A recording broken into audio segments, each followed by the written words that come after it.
누가복음 10장 25절에서 37절까지 우리 같이 한번 읽어보도록 하겠습니다.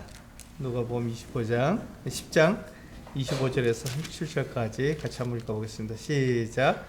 어떤 율법 교사가 일어나 예수를 시험하여 이르되 선생님, 내가 무엇을 하여야 영생을 얻으리이까? 예수께서 이르시되 율법에 무엇이라 기록되었으며 내가 어떻게 읽느냐? 대답하여 이르되 내 마음을 다하며 목숨을 다하며 힘을 다하며 뜻을 다하여 주 너의 하나님을 사랑하고 또한 내 이웃을 내 자신같이 사랑하라 하였나이다.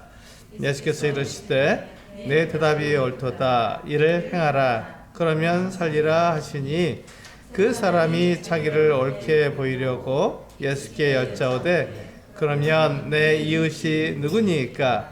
예수께서 대답하여 이르시되 어떤 사람이 예루살렘에서 여리고로 내려가다가 강도를 만나매 강도들이 그 옷을 벗기고 때려 거의 죽은 것을 버리고 갔더라.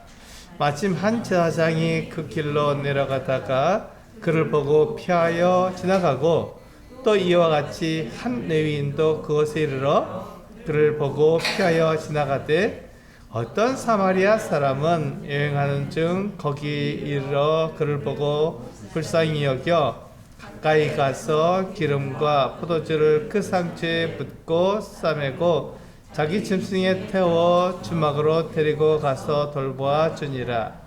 그 이튿날 그가 주막 주인에게 데나리온 돌을 내어 주며 이르되 이 사람을 돌보아 주라. 병이 더 들면 내가 돌아올 때 갚으리라 하였으니 내 생각에는 이 세 사람 중에 누가 강도 만난 자의 이웃이 되겠느냐? 이르되 자비를 베푼 자니이다. 예수께서 이르시되 가서 너도 이와 같이 하라 하시니라. 네.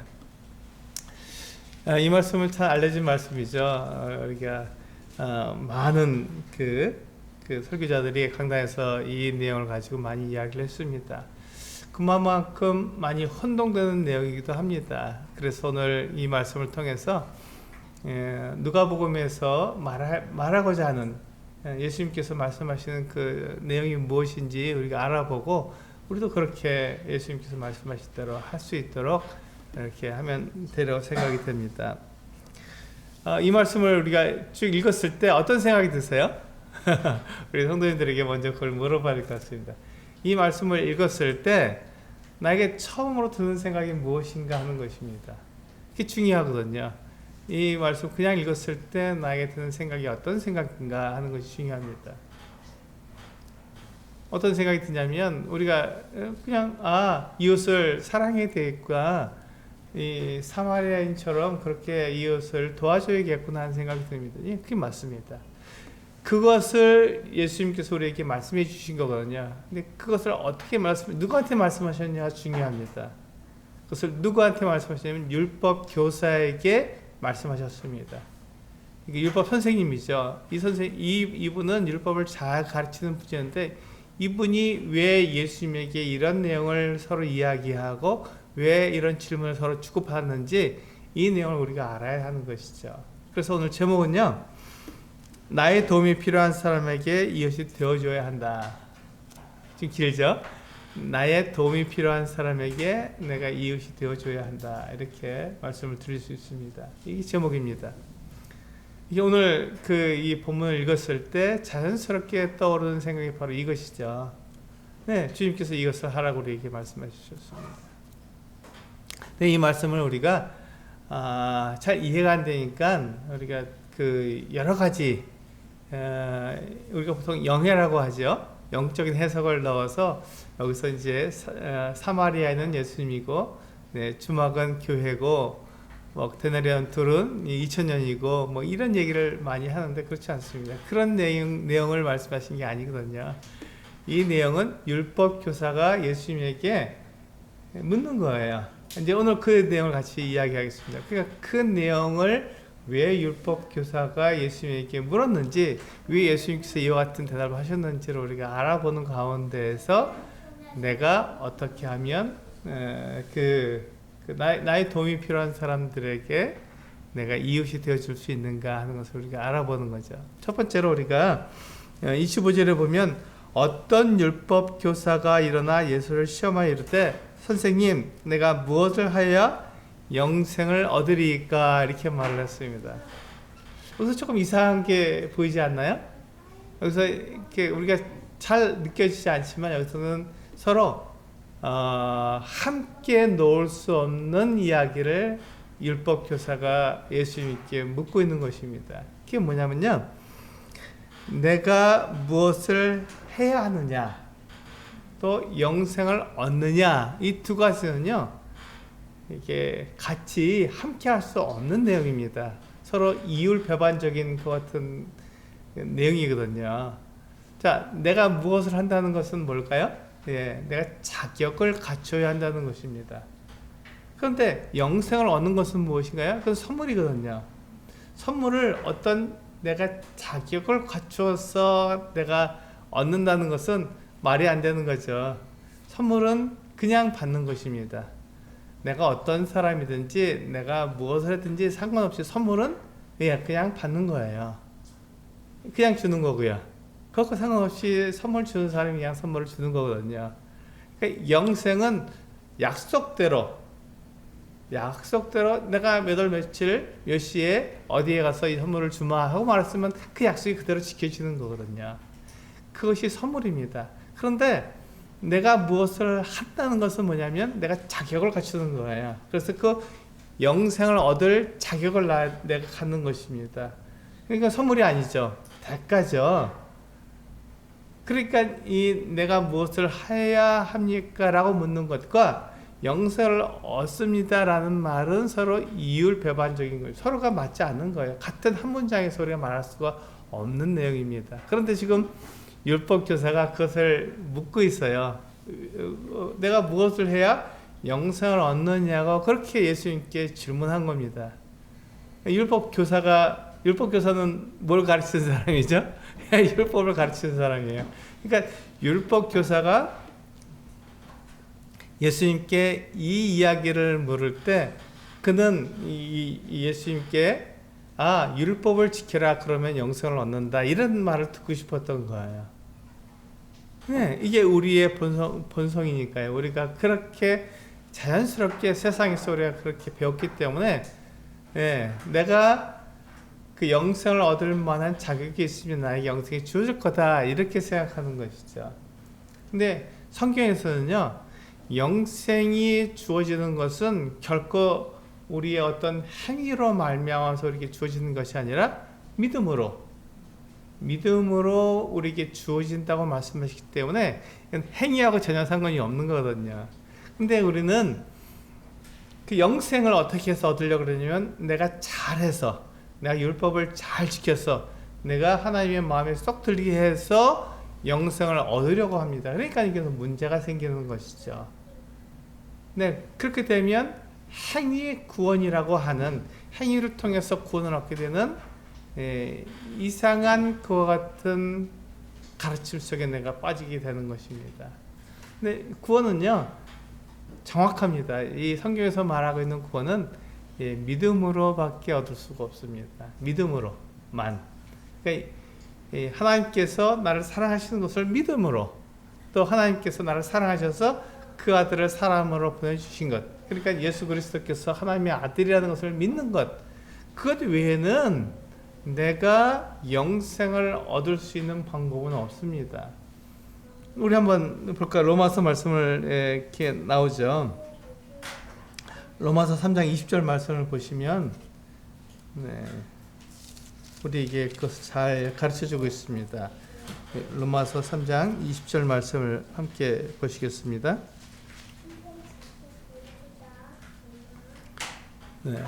로마서 3장 20절 말씀을 함께 보시고 읽어보도록 하겠습니다. 아주 명쾌하게 여기서 말씀하고 있거든요. 로마서 3장 20절 같이 읽겠습니다. 시작. 그러므로 율법의 행위로 그의 앞에 의롭다 하심을 얻을 육체가 없나니 율법으로는 죄를 깨달음이니라. 여기 보시면 그 이스라엘 백성들은 어떻게 생각했냐면요. 그들이 이스라엘 백성으로 태어나는 순간 그들은 하나님의 백성이 되었다. 하나님 나라에 들어간다. 이렇게 생각했습니다. 그러니까 이 사람들이 의지한 건 뭐죠? 혈통입니다. 그들이 이스라엘 백성으로 태어난 것.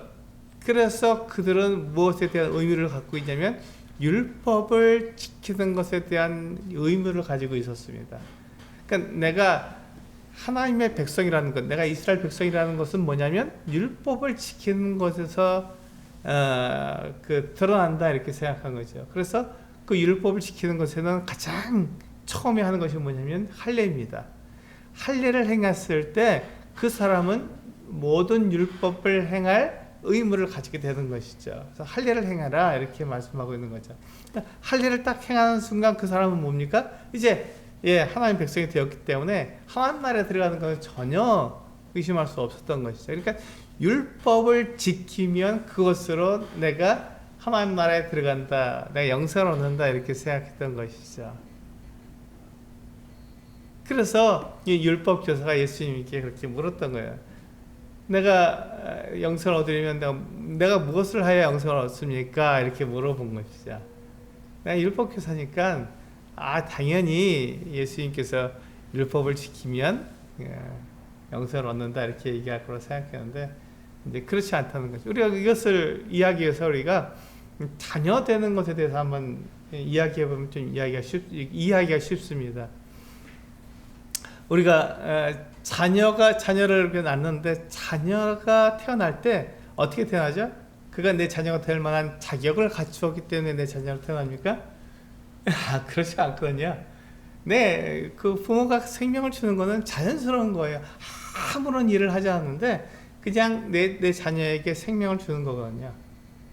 생명이 그렇게 오는 거예요. 그런데 그 아이가 내 아이로, 내 자녀로 태어났기 때문에 어떻게 하죠? 내 말을 듣잖아요. 부모의 말을 듣습니다. 부모가 이렇게 하라 그러면 그렇게 하고 저렇게 하라 그러면 저렇게 합니다. 왜 그렇죠? 그렇게 잘 함으로써 부모 자녀 간의 관계가 이루어집니까? 전혀 아니거든요. 그것은 다만 내가 부모에게서 태어났기 때문에 부모의 말을 잘 들으면 된다고 생각하는데 그렇게 하는 것이지 그것 때문에 부모 자녀 간의 관계가 이루어지는 건 아니거든요. 부모 자녀 관계는 생명의 관계이기 때문에 그냥 이건 아무런 그 행위하고 상관없이 그냥 주어지는 거잖아요. 선물이잖아요. 마찬가지입니다. 우리가 하나님과 나와의 관계 가운데서 내가 하나님의 자녀가 되는 것, 영생을 얻는 것은 마치 이것과 같이 선물로 하나님께서 나에게 그냥 주시는 거예요. 그래서 내가 막 무엇을 해갖고 그것으로 하나님과 나와의 그 부모 자녀 관계가 딱 이루어진다고 생각하면 어불성설이죠. 말도 안 되는 일이에요. 그런 일은 있을 수가 없습니다. 그래서 이 하나님과 그 나와의 같은 부모 자녀 관계, 내가 하나님의 자녀가 되는 영생을 얻는 그 같은 관계는 선물로 내가 믿음으로 말미암아 하나님께서 이렇게 약속하신 것을 내가 믿음으로 그대로 이루어주는 것이죠.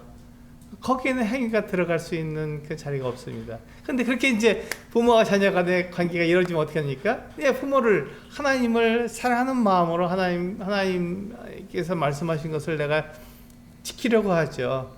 부모 자녀 간의 관계를 이루려고 내가 그 행위를 하는 것이 아니라 그분이 나를 사랑하시기 때문에 나도 그분을 사랑하기 위해서 그 사랑을 바로 그것이 그 하나님의 말씀을 내가 순종함으로써 그것을 나타내는 것, 사랑을 나타내는 것이지 그것을 영생을 얻으려고 그 같은 일을 하지 않습니다. 그런데 이 율법 교사는 내가 무엇을 하여야 영생을 얻습니까? 라고 말을 했던 거예요. 이 말은 뭐냐면 내가 자격을 갖추어서 내가 이러이러한 일을 했기 때문에 내가 하나님의 자녀가 됐고 내가 영생을 얻는다고 말한다면 내가 하나님과 같은 자리에 있는 거예요. 내가 하나님의 자리에 있는 것과 같은 것입니다. 왜냐하면 하나님이 나에게 영생을 주시는데 나의 행위에 따라서 주시니까 내가 자격이 있으면 나에게 주실 것이고 나에게 자격이 없으면 안 주실 것이니까 내가 곧 영생의 주체가 되는 것이, 영생을 얻는 것에 대한 주체가 되는 거예요. 이해가 되세요? 이게 굉장히 중요한 거거든요.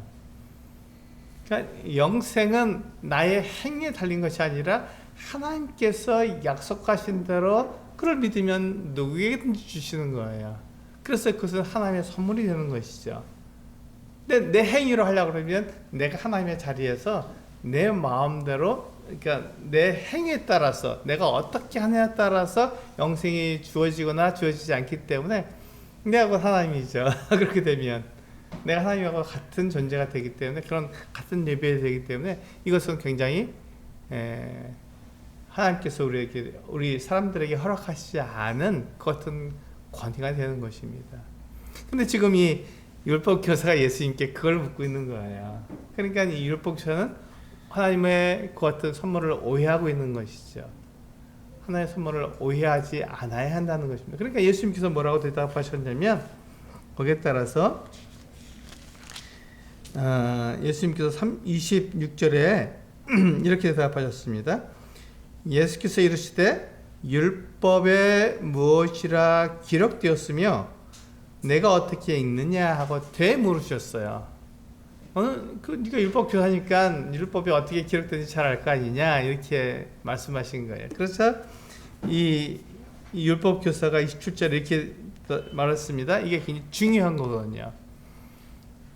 그래서 보면은 율법 교사가 대답하여 이르되 내 마음을 다하며 목숨을 다하며 힘을 다하며 뜻을 다해서 주 너의 하나님을 사랑하고 또한 내 이웃을 내 자신과 같이 사랑하라. 예, 굉장히 대답을 잘한 것이죠. 이게 율법의 핵심이니까요. 이게 율법의 핵심입니다. 하나님을 사랑하는 것과 내 이웃을 사랑하는 것이 율법의 핵심이에요. 그렇게 하라는 것입니다. 그렇게 기록됐습니다라고 율법 교사가 얘기한 거예요. 그러니까 예수님께서 뭐라고 대답하셨냐면, 예수께서 이르실 때 내 대답이 옳도다. 예, 이 사람이 말한 게 잘 말했다는 것이죠. 칭찬하셨어요. 그런데 그 다음에 뭐라고 말씀하셨냐면, 이를 행하라 그러면 살리라, 이렇게 말씀하셨습니다. 여기에 문제가 있는 것입니다. 이를 행하라 그러면 살리라. 네, 이 율법 교사가 말한 것처럼 하나님을 그렇게 사랑하고 내 이웃을 내 몸처럼 사랑하게 되면 어떻게 된다고요? 네, 율법을 이루게 되는 거예요. 율법을 이루게 된 것입니다. 하나님과 같은 수준이 되는 거예요. 그런데 이 로마서 3장 20절에서 뭐라고 말씀하고 있냐면, 율법의 행위로 하나님 앞에서 의롭다 하심을 얻을 육체가 없다, 이렇게 분명하게 말씀하고 있는 것이죠. 그러니까 모든 사람은 그 행위로 하나님 앞에 의롭게 될 수 없다라고 말씀하고 있는 거예요. 하나님 앞에서 모든 사람이 다 죄를 지을 수밖에 없는 것이고, 다 하나님 앞에 다 부족할 수밖에 없다는 것이죠. 그렇다면 왜 하나님께서 이스라엘 백성들에게 율법을 주셨느냐? 그 율법은 어디에 쓰이냐 하면은, 율법으로는 죄를 깨닫는 거야. 죄를 깨닫게 하기 위해서 하나님께 율법을 주신 거죠. 그러니까 내가 하나님 앞에서 온전하지 못하다는 것을 고백하도록, 내가 하나님 앞에서 내가 온전하지 못한 것을 말씀드리도록, 나는 그 같은 존재입니다, 나는 불완전한 존재입니다 라는 것을 말씀드리도록 하기 위해서 율법을 주신 거예요. 그렇지 않으면 내가 높아지니까, 내가 완전하다고 생각하니까 그렇지 않다 라는 것을 알 수 있도록 하나님께서는 이스라엘 백성들에게 율법을 주셨다, 이렇게 말씀하고 있습니다. 그래서 만약에 이 율법 교사가 말한 것처럼 하나님을 사랑하고 이웃을 사랑하는 것에서 완전하게 지킬 수 있다면, 네, 그 사람은 이것으로 살 수 있어요. 하나님과 같은 레벨이니까, 하나님과 같은 수준이니까. 그런데 사람은 그것을 지킬 수 없다는 것이죠. 하나님을 사랑하는 것, 네, 지킬 수 있을 거예요. 근데 이웃을 내 몸처럼 사랑하는 것을 지킬 수 있겠습니까? 네, 그걸 못하는 거군요. 아무도 못합니다. 그런데 여기서 그 말을 하면서 율법 교사가 뭘 생각하냐면, 그 다음에 이렇게 묻거든요. 29절에 보면 그 사람이 자기를 옳게 보이려고, 자기가 이 율법을 잘 행하고 있다는 것을 나타내 보이려고, 자기가 의롭다는 것을 나타내 보이려고 어떻게 말을 했냐면요. 예수께 여짜오되 그러면 내 이웃이 누구니까 이렇게 물은 거예요. 그때 율법교사의 마음속에는요, 이 이웃이 그들이 가르쳤던 이 유대인들이, 바리새인들이 가르쳤던 것처럼 이 이웃은요, 내가 지금 우리 제목처럼 내가 나의 도움을 필요한 사람에게 이웃이 되어주는 것이 아니라, 그때 당시에 이 이웃의 개념을 어떻게 잡았냐면, 나하고 같은 수준에 있는 사람, 내가 사랑할 수 있는 사람, 내가 함께 할 수 있는 사람을 이웃의 개념으로 넣습니다. 그러니까 내 이웃은 내가 사랑할 수 있는 사람, 그리고 나와 함께 할 수 있는 사람이 내 이웃이다, 이렇게 생각했던 것이죠. 그 외에 다른 사람은요, 다 원수다, 이렇게 생각한 거예요. 그러니까 그들은 내 사랑할 필요가 없는 거예요. 그러니까 이 이웃에 대한 생각을 어떻게 했어요? 제한시켰고 굉장히 좁게 만들었습니다. 내가 사랑할 수 있는 사람이니까요. 거기서는 제일 중요한 게 내 가족이 되겠죠? 내 가족이 내 이웃이 되는 것이고, 또 나와 함께 그 유대인 공동체를 이루고 있는 그 사람들, 그 사람들은 다 그 이웃이에요. 그런데 거기서 조금 넘어서 사마리아 사람, 아니다, 그들은 원수다, 이렇게 생각했던 거예요. 이방인들, 아이고, 그게 내 이웃이 아니지, 거기 원수지, 이렇게 생각했던 것입니다. 그래서 지금 이 율법 교사가 예수님께 그러면 내 이웃이 누굽니까? 라고 물었을 때 그 이웃은 이 율법 교사들, 바리새인들이 가지고 있었던 이 이웃에 대한 개념은요, 이와 같은 사람들이었습니다. 자기가 사랑할 수 있는 사람이었어요. 그러니까 이 율법 교사는 자기를 옳게 보이려고, 자기가 의롭다고 보이려고, 자기가 지금까지 잘 살아왔다, 이웃을 내가 사랑하며 살아왔다는 것을 보여주려고 그렇게 이야기한 것이죠. 그런데 그 말씀을 들은, 이 율법교사의 말을 들은 예수님께서 이렇게 말씀하셨습니다. 30절부터 보시면, 예수께서 대답하여 이르시되, 어떤 사람이 예루살렘에서 여리고로 내려가다가 강도를 만나매 강도들이 그것을 벗기고 때려 거의 죽은 것을 버리고 갔더라, 이렇게 예를 들어서 설명해 주셨습니다. 이 이야기는 굉장히 잘 알 수 있는 내용이에요. 왜냐하면 예루살렘은요, 해발 한 700고지 됩니다. 그리고 여리고는 해발보다 더 낮았어요. 한 300m 정도 더 낮았습니다. 그러니까 예루살렘에서 여리고로 가려면 그 고도 차이가 약 1000m 정도 나는 거예요. 이게 높은 곳에서 낮은 곳으로 가야 되는데, 예루살렘과 여리고의 그 거리는 한 27km 됩니다. 27km 정도 되는 거예요. 조금 멀다면 멀지만 일반적으로 우리가 걸어서 갈 수 있는 거리예요. 그러니까 그 정도 거리를 가는데 고도 차이가 1000m 정도, 1km 정도 나니까 굉장히 가파른 그 같은 지형이라는 것을 알 수 있습니다. 이 예루살렘에서 여리고로 내려가는 그 길은요, 굉장히 비탈길이고 굉장히 가파를 뿐만 아니라 자연동굴들이 많았습니다. 자연동굴들. 우리 성도님들이 쿰란이라는 그 같은 동굴들을 알 텐데, 쿰란도 자연동굴입니다. 그냥 자연스럽게 만들어진 거예요. 그 사해 근처는요, 사해 근처에는 그 같은 자연동굴들이 많았고, 언덕들이 굉장히 산지니까 굉장히 많았습니다. 그래서 예루살렘에서 여리고로 내려가는 그 길에는 이렇게 자연동굴들이 많았던 거예요. 거기 얼마든지 숨을 수 있었던 거예요. 진짜 27km가 되니까 얼마든지 거기 사람들이 강도가 숨을 수 있었고, 거기 숨어 있다가 목표물이 나타나면 강도짓을 하는 거예요. 근데 이 사람이 지금 어떻게 했습니까? 예루살렘에 왔다가 여리고로 내려가고 있는데 이 사람의 신분, 이 사람의 이름, 이 사람이 어떤 사람인지 알 수 있는 것이 전혀 특정되지 않았습니다. 이 사람은 모르는 거예요. 옷까지 다 뺏겼으니 이 사람의 신분을 알 수 있는 그 기준이 있을까요? 없는 거예요. 전혀 없는 거예요. 이 사람이 제사장인지 레위인지 유대인인지 전혀 드러나지 않습니다. 옷을 다 뺏겼으니까요. 그리고 거의 죽을 지경에까지 때려서 그냥 버리고 간 거예요. 다 빼앗아서, 옷까지 빼앗아서 갔으니까. 이 사람에게는 아무것도 없어요. 근데 이 사람이 어디서 갔냐면 예루살렘에 왔다가 여리고로 가고 있는 중이에요. 그러니까 이 사람은 제사장일 수도 있습니다. 제사장일 수도 있어요. 이 사람은 레위 사람일 수도 있는 것이죠. 아니면 이 사람은 유대인일 수도 있습니다.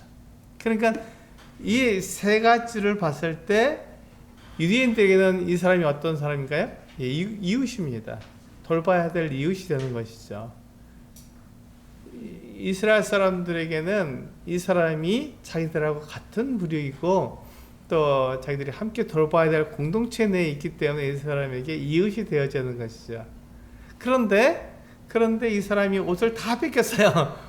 그냥 아무것도 없이 벌거벗은 상태로 지금 거의 죽게 되어서 버려졌으니 이 사람에 대해서는 알 수 있는 게 아무것도 없는 거예요. 그 상태에서 예수님께서 계속 말씀을 이어가실 때 예루살렘에서 여리고로 내려가는 한 사람이 있었습니다. 그 사람이 누구냐면 제사장이었어요.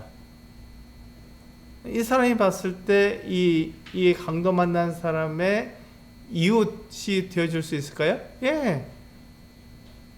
그들이 말하고 있는 기준으로 봤을 때는 당연히 이웃이 되어야 되겠죠. 이웃입니다. 돌봐야 되는 거예요. 그런데 그 제사장이 예루살렘에서 일을 마치고 이제 여리고로 가서 자기 집에 가서 쉬려고 하는, 그리고 다음 어떤 자기가 행해야 될 일들에 대해서 계획을 하고 있었죠. 이 사람은 이 강도 난 사람이 지금 이렇게 상처를 입고 막 피를 흘리고 이렇기 때문에 이 사람을 도와줌으로써 자기가 부정하게 되는 것을 원치 않았던 거예요. 보세요.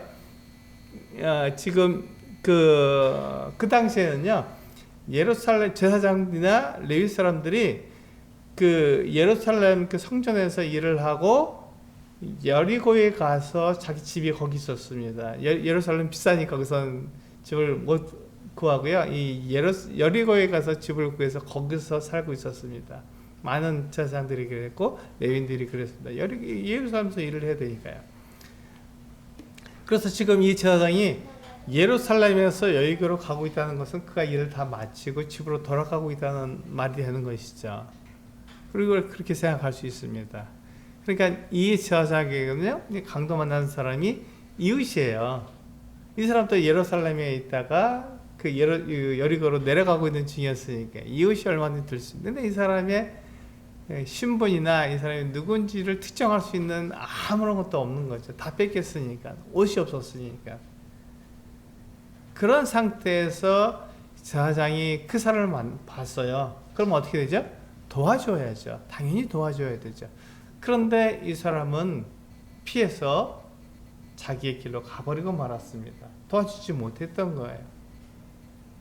예수님께서 계속 이 말씀을 이어가실 때 두 번째 사람이 나왔습니다. 누가 나와서요? 레위인이 나온 거예요.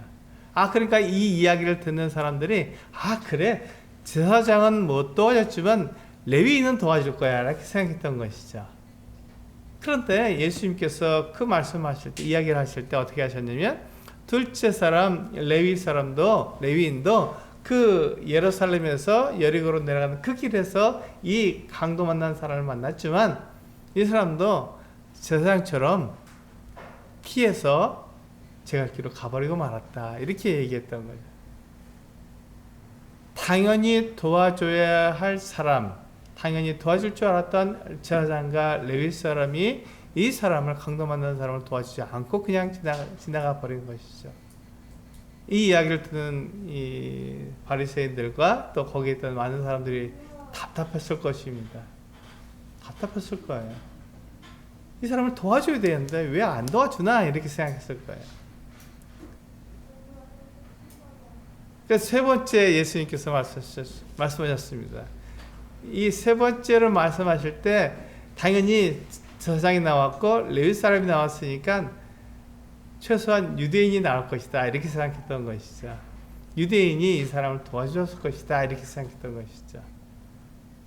그런데 예수님께서 일부러 그 사람들에게 말씀하시기를 사마리아 사람이라는 것을 강조해서 제일 앞에 두고 말씀하셨어요. 우리 성경에도요 보면은 뭐라고 하셨냐면 33절에 보면 어떤 사마리아 사람은 이렇게 말씀하고 있잖아요. 그러니까 그게 앞에 있지만 어떤 사마리아 사람이 이렇게 이게 우리말에 되어 있지만 이 헬라어 성경에는요 그냥 사마리아 사람이라 하는 말이 더 강조돼서 맨 앞에 나와 있습니다. 그러니까 누구든지 다 알아들을 수 있는 거예요. 그 자기들의 생각하고는 다르게 유대인이 나올 줄 알았는데 유대인이 안 나오고 사마리아 사람 이렇게 얘기하시는 것이죠. 그러니까 지금 거기에 있었던 바리새인이나 율법교사나 또 유대인들의 생각 가운데 사마리아 사람은 자기 이웃입니까? 아니잖아요. 사마리아인들은 당연히 그 자기들의 원수이고 또 이방인들도 자기들이 개대처럼 여기는 것 같은 사람들이었기 때문에 그들의 이웃이 될 수가 없었습니다. 그런데 예수님께서 말씀하실 때 뭐라고 말씀하시냐면 어떤 사마리아 사람이 그 여행 중에 그 길로 지나가다 이 사람을 본 거예요. 그리고는 이 사람의 마음 가운데 뭐가 들었습니까? 불쌍한 마음이 들었습니다. 이 강도 만난 사람에 대해서 불쌍히 여기는 마음이 들은 거예요. 이 불쌍히 여기는 마음이 대단히 중요한 거거든요. 우리는 불쌍히 여겨야 합니다. 내가 어려움을 당한 사람, 이 사람에 대해서 불쌍한 마음을 가져야 되는 것이죠. 근데 이 사람을 가만히 보세요. 지금까지는 이 율법 교사가 말한 율법 교사가 중심이 되어서 이웃을 생각했잖아요.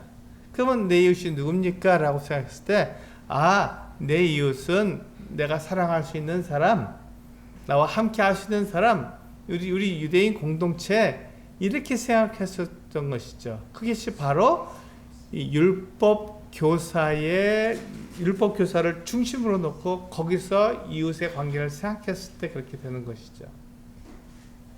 예수님께서는 어떻게 말씀하시냐면 어떤 사마리아 사람이 이 사람을 불쌍히 여겼다 하면서 이웃에 대한 개념을 바꿔주신 거예요. 이웃에 대한 개념을 바꿔주신 것입니다. 이웃에 대한 개념을요, 지금 이 율법 교사를 중심으로 해서 내가 사랑할 수 있는 사람, 이것이 이웃이 아니라 지금 이 강도 만난 사람을 중심으로 해서 봤을 때 누가 이웃이 되느냐 하는 것이죠.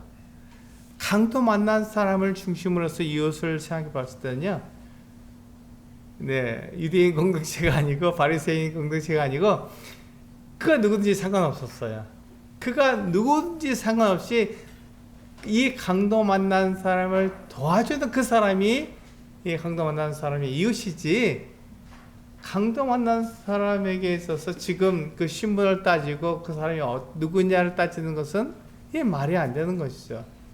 왜냐하면 강도 만난 사람이 누군지 알아볼 수 없는, 다 벌거벗겨진 사람이기 때문에, 옷이 없는 사람이었기 때문에 우리는 그것을 생각해 볼 수 있습니다. 이 강도 만난 사람은 거의 죽게 되었으니까, 맞아서 거의 죽게 되었으니까 이 사람에게는 도와주는 사람이 필요했던 것이지 그가 누구냐가 중요하지 않았던 것이죠. 그런데 지금 이 율법교사는 내 이웃이 누굽니까? 라고 말하면서 자기가 사랑할 수 있는 사람, 그 안으로 그 이웃에 대한 개념을 축소시킨 거예요. 우리도 그렇지 않습니까? 나를 한번 생각해 보면 좋겠다는 것이죠. 나는 어떤가? 나는 내 이웃이 누구라고 생각하고 있는가 하는 것입니다. 오늘 제목처럼 나의 도움을 필요한 사람을 내가 내 이웃으로 삼고 있는지, 아니면 그래도 나하고 함께 교제할 수 있고 내가 사랑할 수 있는 그 사람을 내가 이웃으로 생각하고 있는지를 생각해 봐야 한다는 것입니다. 예수님 그렇게 말씀하신 거거든요. 나에게 도움이 필요한 사람, 내가 도와줄 수 있는 그 사람이 필요한 것이, 그 사람에게 내가 이웃이 되어주는 것이 필요하다 이렇게 말씀하신 거예요. 이 사람은요, 강도에게 맞아서 전혀 움직일 수 없는 사람이고 거의 죽게 된 사람입니다. 그러니까 이 사람에게는 누구든지 이 사람을 도와줘야만 되는 거였어요. 근데 이 사마리아 사람이 여행하다가 이 강건한 사람을 보고는 어떻게 했습니까? 그게 가서 자기에게 있는 포도주를 그 상처에 붓고 기름을 부어 주었습니다. 이 사람의 상처를 부드럽게 한 거예요. 우리가 상처 났을 때 우리가 연고 바르지 않습니까? 연고가 뭐로 되어 있어요? 네, 대부분 다 기름으로 되어 있어요. 왜냐하면 상처가 이렇게 굳어서 막 그 아프지 않도록 하기 위해서 그 상처를 연하게 하기 위해서 부드럽게 하기 위해서 대부분 기름으로 되어 있어요. 그 기름으로 되어 있는 이유가 바로 우리가 그 상처가 굳어지지 않다, 딱딱해지지 않게 만들기 위해서, 아프게 하지 않기 위해서 부드럽게 만들어주는 거죠. 예, 그래서 그 사마리아 사람이 자기가 가지고 있는 여행에 꼭 필요한 물건이죠. 기름과 올리브유를 말하는 거예요. 올리브유와 이 포도주는 꼭 여행에 꼭 필요한, 그거 없으면 사막지대에서 우리 목말라 죽을 수도 있어요. 그리고 태양의 햇빛에 타서 우리 피부가 벗겨질 수 있는 그런 상황입니다. 이스라엘은 굉장히 뜨거운 나라예요. 굉장히 더운 나라고요. 그래서 그런 상태인데 이 사마리아 사람이 자기 여행에 꼭 필요한 어떤 기름과 포도주를 이 사람이 상처에 다 부어버린 거예요. 얼마나 고맙겠습니까? 이 강도 만난 사람이 사마리아 사람이 누군지 상관없어요. 자기를 도와주기 때문에 고마운 거죠. 그리고 이 사람이 어떻게 했습니까? 이 강도 만난 사람을 자기 짐승에 태워서 주방으로 데려간 거예요. 그거 돌봐줬습니다. 거기서 끝난 게 아니죠. 그 다음에 다음날 아침에 이 사마리아 사람이 자기 길을 가야 되니까 자기를 가기 위해서 그 주박을 나서면서 주박 주인에게 데나리온 2를 주었습니다. 그 로마의 그 역사가인 플라비우스인가 그 사람이 뭐라고 말하냐면 그 당시 이 주막에서 하룻밤 먹는 숙박비가 32분의 1 데나리온이다 이렇게 얘기했어요. 32분의 1 데나리온. 그러니까 우리가 쉽게 생각할 때 30분의 1이라고 생각할 수 있죠. 그러면 어떻게 되니까 한 달치 한 데나리온을 내면 한 달 거기서 숙박할 수 있는 거예요. 2 데나리온을 줬습니다. 이 사람이 거기서 아무것도 못하고 그냥 상처를 치유받아야 되니까 먹고 거기서 치유받는 값으로 한 데나리온을 친다 그래도 한 달은 거기서 머물 수 있는 것이죠. 치료받고 이 사람이 나을 수 있는 기간을 준 거예요. 요양할 수 있는 기간을 준 것입니다. 그 주막에서. 그리고 이 사람이 뭐라고 말했냐면 만약에 비용이 더 들면 내가 오는 길에 그것을 갚아줄 테니까, 내가 내 돈으로 갚아줄 테니까 이 사람에게는 청구하지 말라고 얘기했죠. 왜냐면 아무것도 없는 사람인데 뭘 청구하겠습니까? 다 빼앗겼었는데. 그것은 내가 갚아주겠다 이렇게 말하는 거예요. 내가 돌아오는 길에 만약에 비용이 더 들면 내가 갚아주겠다 이렇게 얘기한 거죠. 여기서 우리는 무엇을 할 수 있습니까? 네, 이웃의 관계가 내가 사랑할 수 있는 사람, 내가 함께 할 수 있는 사람, 그런 사람이 내 이웃이 아니라 내가 도와줘야 하는 사람이 이웃이라는 것이죠. 내가 도와줘야 하는 사람이 이웃입니다. 그러니까 내가 도와줘야 하는 그 사람을 도와줄 때 내가 그 사람의 이웃이 되는 것이죠. 지금 이 사마리아 사람에게, 그 강도 만난 사람에게 있어서, 네, 이웃이 누굽니까? 그 사람이 제사장이든, 레위인이든, 이 사람이 사마리아 사람이든, 그것이 중요합니까? 하나도 안 중요해요. 그 누군지 모르지만 그 사람이 나를 도와주는 게 중요하죠. 나를 도와줘야 내 이웃이 되는 것이죠. 바로 그것입니다. 예수님께서 말씀하신 게 그것이거든요. 만약에 네가 네 이웃을 내 몸처럼 사랑한다고 했을 때 그 이웃이 누구냐면 바로 너의 도움을 필요하는 그 사람이다. 신분의 고하가 중요한 것이 아니라 신분이 누구냐가 중요한 것이 아니라 그 사람이 제사장이든 레위인이든 유대인이든 사마리아인이든 이방이든 그것이 중요한 것이 아니라 도움이 필요한 사람이냐 라는 것을 이야기하고 말씀하고 있는 것이죠. 그래서 예수님께서 뭐라고 하셨냐면 이렇게 묻잖아요. 네, 36절에 보시면 내 생각에는 이 세 사람 중에 누가 강도 만난 자의 이웃이 되겠느냐. 예, 이웃을 정하는 기준을 바꿔버리신 거예요. 율법 교사가 기준이 되어서 자기가 사랑할 수 있는 사람, 자기가 함께 할 수 있는 사람, 자기가 이웃으로 삼고 싶은 사람, 그 제한된 이웃의 개념에서 그것을 탈피하셔서 그것을 벗어나셔서 어떻게 하셨냐면 예수님께서는 누가 이 강도 만나는 사람이 이웃이냐라고 해서 지금 이 곤경에 처해 있는 이 사람을 중심으로 바꾸신 것이죠. 이 사람에게 도움을 줄 사람이 누구냐로 바꾸신 거예요. 내가 사랑할 수 있는 사람이 이웃이 아니라 내가 도움을 줘야 하는 그 사람이 이웃이다 이렇게 말씀하신 것이죠. 그리고 그 사람을 어떻게 하라고요? 내 몸처럼 사랑해야 된다 이렇게 말씀하신 것입니다. 그러면서 예수님께서 이렇게 누가 이 강도 만난 자의 이웃이냐 이렇게 이웃이 되겠느냐라고 물었을 때 그 율법 교사가 중요합니다. 율법 교사하고 지금 대화하고 있다는 것을 잊지 말아야 되는 거예요. 율법 교사가 뭐라고 말하냐면 자비를 베푼 자니이다 이렇게 대답했던 것이죠. 자비를 베푼 자. 그렇습니다. 이웃은 나를 중심으로 해서 내가 만드는 관계가 이웃이 아니라 내 도움을 필요한 사람, 나를 필요한 사람이 에게 도움을 줬을 때 내가 그 사람의 이웃이 되는 것이죠. 그래서 오늘 제목처럼 그렇게 나의 도움이 필요한 사람에게 이웃이 되어줘야 한다는 것입니다. 그 사람이 이웃인 거예요.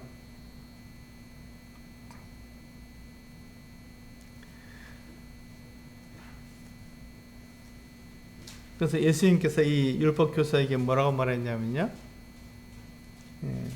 예수께서 이르시되 가서 너도 이와 같이 하라 하시니라 이렇게 말씀하고 있는 것이죠. 그러니까 예수께서 뭐라 하셨냐면 이 율법 교사에게 네가 율법을 지켜서 영생을 얻을 것 같고 또 네가 말한 것처럼 율법의 가장 핵심은 하나님을 사랑하는 것과 이웃을 사랑하는 것인데 네가 이웃을 사랑하려면 너의 도움이 필요한 그 사람에게 와서 네가 너의 이웃이 되어줘야 한다 이렇게 말씀하신 것이죠. 그리고 그렇게 해라. 그것이 율법을 이루는 것이다 이렇게 말씀하신 거예요. 그러니까 이 율법을 다 이룬다고 해서 우리가 어떻게 합니까? 우리가 영생을 얻을 수 있으니까 그건 무관한 거예요. 그렇지 않다. 이 사람이 생각하는 그 율법의 개념을 이웃의 개념을 바꿔주신 것이지 영생 얻는 법에 대해서 말씀하신 게 아닙니다. 영생은 어떻게 얻습니까? 내 믿음으로 얻는 거예요. 하나님을 믿음으로 하나님께서 나에게 이것을 사랑을 베푸셨고 하나님께서 그 아들을 보내주셔서 나의 모든 죄를 다 용서하셨다 하는 것을 믿는 거예요. 그 믿음으로 우리가 영생을 얻는 것이지. 그런데 이 율법 교사는 거기서 넘쳐서 내 이웃이 누굽니까 하는 것을 물었잖아요. 그래서 그 이웃의 개념을 말씀해 주신 것 뿐이죠. 그 영생은 믿음으로 얻습니다. 이것은 변하지 않는 거예요. 예수님도 그것을 말씀하신 것이죠. 우리가 만약에 율법을 다 지킬 수 있다면 하나도 어김없이 다 지킬 수 있다면 그것을 우리가 살 거예요. 우리가 영생을 얻을 수 있습니다. 그러나 로마서에서 말씀하신 것처럼 그 누구도 율법을 다 지킬 수 없기에 율법의 행위로는 의롭다 하심을 얻을 사람이 없는 거예요. 그래서 율법을 왜 주셨냐면 내가 부족하다는 것을, 내가 불완전하다는 것을 내가 알 수 있도록 율법을 주신 것이죠. 그러나 우리는 다 불완전합니다. 그러니까 불완전한 우리들에게 뭐가 필요합니까? 도움이 필요한 것이죠. 그래서 하나님께서 예수님을 우리들에게 보내주신 것이고, 똑같아요. 우리가 하나님께 나아갈 수 있는 것 같은 길이 있었으니까 없었잖아요. 우리가 하나님께 나아갈 수 있는 길이 없었습니다. 우리는 강도 만난 사람처럼 그렇게 정말 아무것도 할 수 없는 것 같은 사람이었는데 하나님께서 우리를 사랑해 주셨거든요. 그래서 하나님께서 우리를 사랑하셔서 하나님의 아들 예수 그리스도를 우리를 위해서 보내주셨잖아요. 그래서 그분을 믿음으로 우리가 어떻게 됩니까? 영생을 얻게 되는 것이죠. 영생은 믿음으로 얻게 됩니다. 그런데 하나님을 사랑하는 것, 내 이웃을 내 몸처럼 사랑하는 것은 다른 것이죠. 그렇게 하려면 그 이웃을 내가 사랑하려면 어떻게 합니까? 내가 이웃이 되어줘야 된다. 나의 도움을 필요한 사람에게 내가 이웃이 되어줘야 한다라고 말씀하고 있는 것이죠. 그래서 우리는 이웃을 사랑하는 것, 다른 사람을 사랑하는 것은 어떻게 하는 것이냐면 그 사람에게 도움이 되어주는 것을 우리는 이웃이 되어주는 것이라고 말할 수 있습니다. 그러려면 우리가 뭐가 필요하죠? 믿음이 필요한 거예요. 이 사람에게서 되돌려 받을 수 있겠습니까?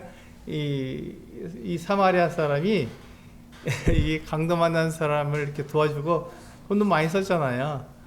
근데 이 사람이 쓴 돈, 이 사람이 그 강도 만난 사람을 위해서 희생한 모든 것에 대해서 돌려받을 수 있을까요? 그걸 생각하고 이렇게 사랑을 베푼 걸까요? 그렇지 않지 않습니까? 돌려받을 것을 전혀 생각하지 않고 이 사람의 지금 필요한 도움을 내가 도와준 거예요. 그렇기 때문에 이 사마리아 사람에게는 뭐가 필요하냐면 믿음이 필요했던 것이죠. 이 사람에게 내가 돌려받을 수 없지만 하나님께서 이 모든 것을 보고 계시고 알고 계시고 하나님께서 심판하실 때 이 모든 것에 대해서 갚아주실 것이다 하는 것을 그 믿음이 필요했던 것이죠. 그 믿음으로 이 사마리아 사람이 이 강도 만난 사람들을 도와주었을 때 그 믿음이 이 사람을 하나님 앞에서 옳은 사람으로 이웃으로 그렇게 인정받는 사람이 되게 했던 것이죠. 우리도 마찬가지입니다. 우리가 분명하게 하나님에 대한 것 같은 믿음이 우리에게 있을 때 이 믿음으로 우리가 그 세상의 같은 가르침, 이 같은 세상을 이길 수 있는 것이지 그 믿음이 없으면 결코 이길 수가 없는 거거든요. 그래서 그 믿음으로 우리가 세상을 이겨야 합니다. 그 믿음은 우리가 하나님을 올바로 알 때, 하나님이 어떤 분이신지 알 때 우리가 그 믿음을 가질 수 있게 됩니다. 그래서 그 믿음으로 하나님을 향해서 내가 가질 수 있는 같은 믿음으로 이 세상을 승리하는 우리 성도님들 되시기를 원합니다. 기도하시겠습니다.